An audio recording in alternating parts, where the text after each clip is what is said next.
বন্ধুরা, আশা করছি সবাই ভালো আছেন। আজকে আপনাদের সঙ্গে খুব গুরুত্বপূর্ণ একটি রেসিপি কিন্তু শেয়ার করব।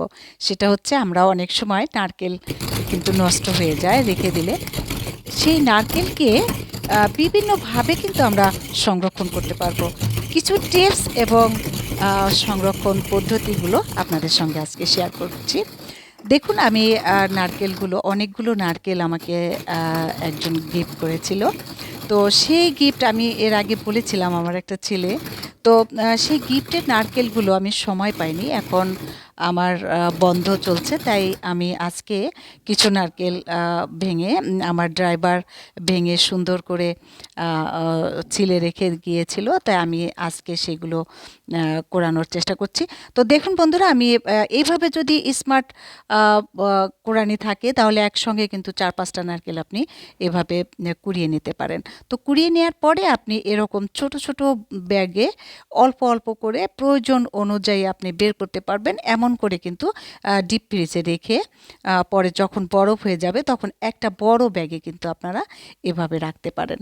তো বন্ধুরা, এভাবে একটা রাখতে পারবেন। আবার যদি কারো কোনো সময় না থাকে, আপনার এই স্মার্ট কোরানিটা না থাকে, সেই ক্ষেত্রে আপনি কি করতে পারেন, আপনি কিন্তু এভাবে ডিপে রাখতে পারেন। রাখার পরে একটা নারকেল নিয়ে আস্তে আস্তে এটার উপরে বেশ কিছুক্ষণ রাখতে হবে।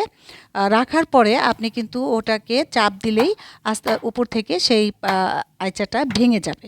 তো ওটা ভেঙে যাওয়ার পরে বাড়ি দিতে হবে দা দিয়ে, তো ভেঙে যাবে। ভেঙে যাওয়ার পরে আপনি কিন্তু এটা করতে পারেন যে ভালো করে ছিলে ময়লাটা ফেলে দিয়ে এই সাদা অংশকে ছোট ছোট কেটে তারপরে আপনি এটাকে কিন্তু ব্লেন্ডারে ব্লেন্ড করে নিতে পারেন। ব্লেন্ড করে নিলে কিন্তু একবারে কোরানো নারকেলের মতোই কিন্তু হয়ে যায়। আপনারা একবার ট্রাই করে দেখবেন।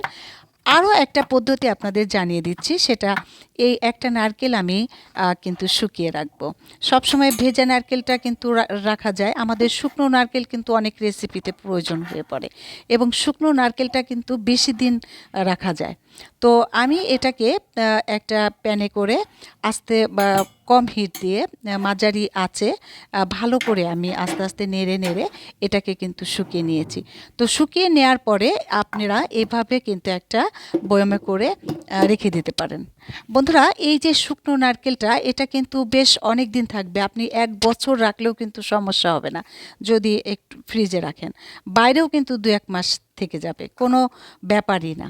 তো বন্ধুরা, আপনারা যারা এই নারকেল নিয়ে সংরক্ষণের চিন্তাভাবনা করছেন, এদের জন্য এই টিপসটি হলো যে এভাবে আপনারা নারকেলগুলো কিন্তু একসময় ব্লেন্ডারেও করতে পারেন। আর যদি কোরানোর স্মার্ট এই কোরানিটা থাকে তাহলে কিন্তু আধা ঘন্টায় মোটামুটি ৪-৫টা নারকেল কিন্তু আপনারা কুড়িয়ে নিতে পারেন। তো বন্ধুরা, আপনারা আমার আশা করছি এই ভিডিওটা আপনাদের খুবই উপকারে আসবে এবং আপনাদের খুব প্রয়োজন হবে।